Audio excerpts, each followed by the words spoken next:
Hello friends, welcome to ಬಂಗಿರಾಸ್ cooking channel. ಇವತ್ತು ನಾನು ಬಂಗುಡೆ ಮೀನಿದು ಗ್ರೀನ್ ರೋಸ್ಟ್ ಮಾಡ್ತಾ ಇದ್ದೇನೆ. ತುಂಬ ಸೂಪರ್ ಆಗಿ ಬಂದಿದೆ ಫ್ರೆಂಡ್ಸ್. ಬಂಗುಡೆ ಮೀನಿದು ಗ್ರೀನ್ ರೋಸ್ಟ್ ಹೇಗೆ ಮಾಡೋದು ಅಂತ ನೋಡುವ. ತುಂಬ ಸುಲಭದಲ್ಲಿ ಗ್ಯಾಸಲ್ಲೇ ಮಾಡ್ಬೋದು. ನಿಮಗೆ ಒಲೆಯಲ್ಲಿ ಮಾಡಬೇಕಂತ ಏನಿಲ್ಲ, ಗ್ಯಾಸಲ್ಲೇ ತುಂಬ ಸುಲಭದಲ್ಲಿ ಹೇಗೆ ಮಾಡೋದು ಅಂತ ಹೇಳಿ ತೋರಿಸ್ಕೊಡ್ತೇನೆ ಫ್ರೆಂಡ್ಸ್. ನೋಡಿ, ಫ್ರೆಶ್ ಬಂಗುಡೆ ಮೀನು ಸಿಕ್ಕಿದೆ. ಇದು ಬೀಚಿಂದ ತಂದದ್ದು, ಈಗ ತಂದದಷ್ಟೇ ಬೀಚಿಂದ. ತುಂಬ ಒಳ್ಳೆ ಉಂಟು, ಫ್ರೆಶ್ ಉಂಟು ಬಂಗುಡೆ. 3-3.5 kg ಅಷ್ಟು ಬಂಗುಡೆ ಉಂಟು ಇದರಲ್ಲಿ. ನೋಡಿ, ಇದರಲ್ಲಿ 1 kg ಅಷ್ಟು ಬಂಗುಡೆ ನಾನು ಮಾಡ್ತಾ ಇದ್ದೇನೆ. ಇದೆಲ್ಲ ಮಾಡೋದಿಲ್ಲ ನಾನು. 1 kg ಅಷ್ಟು ಬಂಗುಡೆಯನ್ನು ಈಗ ನಿಮಗೆ ಗ್ರೀನ್ ರೋಸ್ಟ್ ಮಾಡಿ ತೋರಿಸ್ತೇನೆ ನಾನು. ನೋಡಿ, ಮೊಟ್ಟೆ ಇದ್ದ ಮೀನು. ಮೊಟ್ಟೆ ಇದ್ದರೆ ಒಳ್ಳೆ ಮೀನು ಅಂತ ಹೇಳ್ತಾರೆ. ಮೊಟ್ಟೆ ಉಂಟು ಇದರಲ್ಲಿ. ನೋಡಿ, ಕ್ಲೀನ್ ಮಾಡಿ ಎಲ್ಲ ಇಟ್ಟಿದ್ದೇನೆ. ನನ್ನ ಚಾನಲನ್ನು ಯಾರು ಸಬ್ಸ್ಕ್ರೈಬ್ ಮಾಡೋದು ನೋಡ್ತಿದ್ದೀರಿ, ಸಬ್ಸ್ಕ್ರೈಬ್ ಮಾಡಿ ಫ್ರೆಂಡ್ಸ್, ಲೈಕ್ ಮಾಡಿ, ಶೇರ್ ಮಾಡಿ. ನೋಡಿ, ಮೊಟ್ಟೆ ನೋಡಿ ಹೇಗೆ ಮಾಡೋದು ಅಂತ ನೋಡುವ. ನೋಡಿ, ಒಂದು ದೊಡ್ಡ ಲಿಂಬೆ ಗಾತ್ರದಷ್ಟು ಹುಳಿ ಸ್ವಲ್ಪ ಜಾಸ್ತಿ ಬೇಕು. ಒಂದು 15 ಕಾಯಿಮೆಣಸು, ಒಂದು ಚಮಚದಷ್ಟು ಕೊತ್ತಂಬರಿ, ಒಂದು ಚಮಚದಷ್ಟು ಜೀರಿಗೆ, ಒಂದು ಅರ್ಧ ಚಮಚದಷ್ಟು ಬಡೆಸೊಪ್ಪು, ಶುಂಠಿ ದೊಡ್ಡ ತುಂಡು ಬೇಕು, ಮತ್ತು ಬೆಳ್ಳುಳ್ಳಿ 2 ಇಡೀ ಬೆಳ್ಳುಳ್ಳಿ ತೆಗೊಂಡಿದ್ದೀನಿ. ಕರಿಮೆಣಸು ಒಂದು ಅರ್ಧ ಚಮಚದಷ್ಟು. ನೋಡಿ, ಇದು ಪುದೀನ 1 ಮುಷ್ಟಿಯಷ್ಟು, ಮತ್ತು ಕೊತ್ತಂಬರಿ ಸೊಪ್ಪು 1 ಮುಷ್ಟಿಯಷ್ಟು, ಮತ್ತು ನೀರುಳ್ಳಿ ನೋಡಿ, ದೊಡ್ಡ ನೀರುಳ್ಳಿ 2 ತೆಗೊಂಡಿದ್ದೇನೆ, ಮತ್ತು ಸಣ್ಣ ನೀರುಳ್ಳಿ ಒಂದು 6-7 ತೆಗೊಂಡಿದ್ದೇನೆ, ಮತ್ತು ಟೊಮೆಟೊ 1-2 ಎಲ್ಲ ಮಿಕ್ಸಿಗೆ ಹಾಕ್ತಾ ಇದ್ದೇನೆ ನಾನು. ಎಲ್ಲ ಒಟ್ಟಿಗೆ ಮಿಕ್ಸಿಗೆ ಹಾಕಿ ಗ್ರೈಂಡ್ ಮಾಡ್ತಾ ಇದ್ದೀನಿ. ಒಂದು ಸ್ವಲ್ಪ ಅರಿಶಿನ ಪುಡಿ ಕೂಡ ಹಾಕಬೇಕು. 1-1.5 ಚಮಚದಷ್ಟು ಅರಿಶಿನ ಪುಡಿ ಹಾಕಿದ್ದೇನೆ. ಹಾಕಿ ಚೆನ್ನಾಗಿ ಗ್ರೈಂಡ್ ಮಾಡಬೇಕು. ಫೈನ್ ಪೇಸ್ಟ್ ಮಾಡಿದ್ದೇನೆ.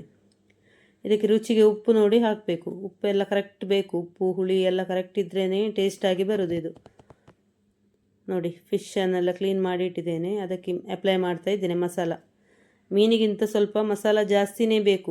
ಮಸಾಲ ಜಾಸ್ತಿ ಇದ್ದರೆ ಒಳ್ಳೆಯದಾಗ್ತದೆ. ಮಸಾಲ ಅಂದರೆ ಒಂಥರ ಮಸಾಲ ಇರಬೇಕಲ್ಲ, ಅದಕ್ಕಾಗಿ. ಡ್ರೈ ಆದರೆ ಇಲ್ಲದ್ರೆ ಫಿಶ್ ಫ್ರೈ ಥರ ಆಗ್ತದೆ. ಮಸಾಲ ಥರ ಇದ್ರೇ ಟೇಸ್ಟ್ ಆಗೋದು. ಸ್ವಲ್ಪ ಮಸಾಲ ಇದ್ರೇ.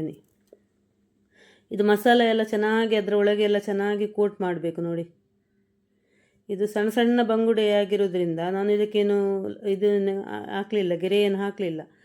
ಒಂದು ವೇಳೆ ದೊಡ್ಡ ಬಂಗುಡೆ ಆದರೆ ಗೆರೆ ಹಾಕಬೇಕು. ಅದು ಮೀನೆಲ್ಲ ಚೆನ್ನಾಗಿ ಎಳ್ಕೊಳ್ಬೇಕಲ್ಲ, ಅದಕ್ಕಾಗಿ ಇದು ಮಾಡಬೇಕು, ಗೆರೆ ಹಾಕಬೇಕು. ನಾನು ಗೆರೆ ಏನು ಹಾಕಲಿಲ್ಲ. ನಾನು ಇದಕ್ಕಿಂತ ಮುಂಚೆ ಒಮ್ಮೆ ಇದು ಗೆಂಡದಲ್ಲಿ ಮಾಡೋದು ತೋರಿಸಿದ್ದೆ. ಇದು ಬಂಗುಡೆ ಮೀನು ಬ್ಯಾಡಗಿ ಮೆಣಸು ಹಾಕಿ ರೋಸ್ಟ್ ಮಾಡೋದು ತೋರಿಸಿದ್ದೆ. ತುಂಬ ಸೂಪರಾಗಿ ಬಂದಿತ್ತು ಅದು ಕೂಡ. ಇದು ನಾನು ಹೀಗೆ ಇದರಲ್ಲೇ ಮಾಡೋದು, ಗ್ಯಾಸಲ್ಲೇ ಮಾಡೋದು. ಒಲೆಯನ್ನು ಯೂಸ್ ಮಾಡ್ತಾ ಇಲ್ಲ. ನೋಡಿ, ಈ ಥರ ಬಾಳೆ ಎಲೆ ಎಲ್ಲ ಹಾಕಿ ತೆಂಗಿನ ಎಣ್ಣೆ ಹಾಕಿದ್ದೇನೆ. ನೋಡಿ, ಒಂದು ಉರುಳಿಯಲ್ಲಿ ಬಾಳೆ ಎಲೆ ಎಲ್ಲ ಈ ಥರ ಬಿಡಿಸಿ ಇಟ್ಟಿದ್ದೇನೆ. ಅದಕ್ಕೆ ತೆಂಗಿನ ಎಣ್ಣೆ ಹಾಕ್ತಾಯಿದ್ದೀನಿ. ತೆಂಗಿನ ಎಣ್ಣೆ ಸ್ವಲ್ಪ ಜಾಸ್ತಿನೇ ಹಾಕಬೇಕು. ನೋಡಿ, ಬಂಗುಡೆ ಮೀನನ್ನು ಈ ಥರ ಲೈನಲ್ಲಿ ಇಡ್ತಾ ಬರಬೇಕು. ಒಂದೇ ಥರ ಇಡ್ತಾ ಬರಬೇಕು.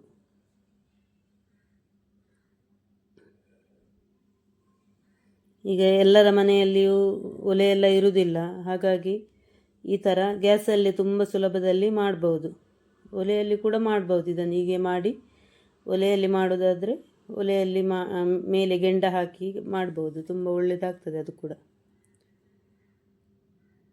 ನಾನು ಬ್ಯಾಡಗಿ ಮೆಣಸು ಹಾಕಿ ಹೇಗೆ ಮಾಡೋದು ಅಂತ ಹೇಳಿ ಇದಕ್ಕಿಂತ ಮುಂಚೆ ವಿಡಿಯೋ ಮಾಡಿ ಹಾಕಿದ್ದೇನೆ ನಾನು. ಇದೇ ಥರ ಮಸಾಲ ಎಲ್ಲ ಬ್ಯಾಡಗಿ ಮೆಣಸು ಹಾಕಿ ಮಸಾಲ ಮಾಡಿ ಇದೇ ಥರ ಅಪ್ಲೈ ಮಾಡಿ ಗೆಂಡದಲ್ಲಿ ಇಡೋದು. ಅದನ್ನು ಒಲೆಯಲ್ಲಿ ಮಾಡೋದು.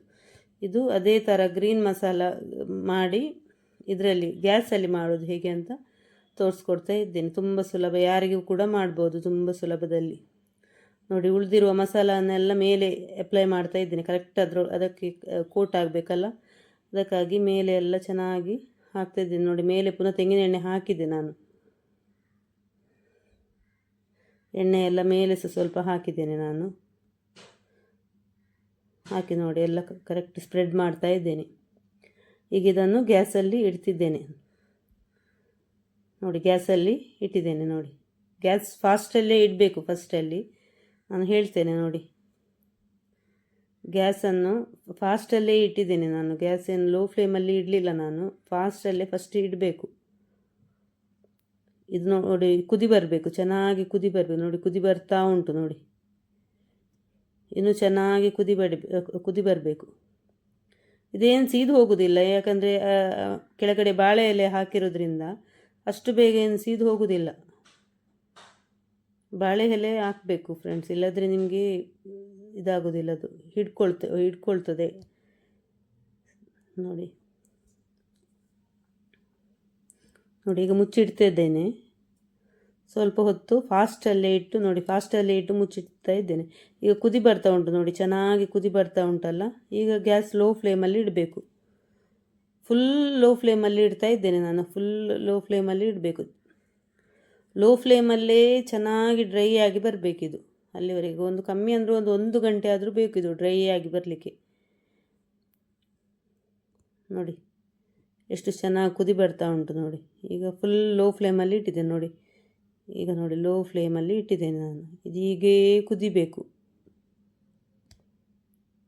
ಮುಚ್ಚಿ ಇಡಬೇಕು. ನಾನು ಮುಚ್ಚಿ ಇಡೋದು ಬರಲಿಲ್ಲ, ಮುಚ್ಚಿ ಇಡಬೇಕು ನೋಡಿ. ಈಗ ನೋಡಿ ಡ್ರೈ ಆಗಿ ಬಂದಿದೆ ನೋಡಿ. ನೋಡಿ ಈ ಥರ ಬರಬೇಕು.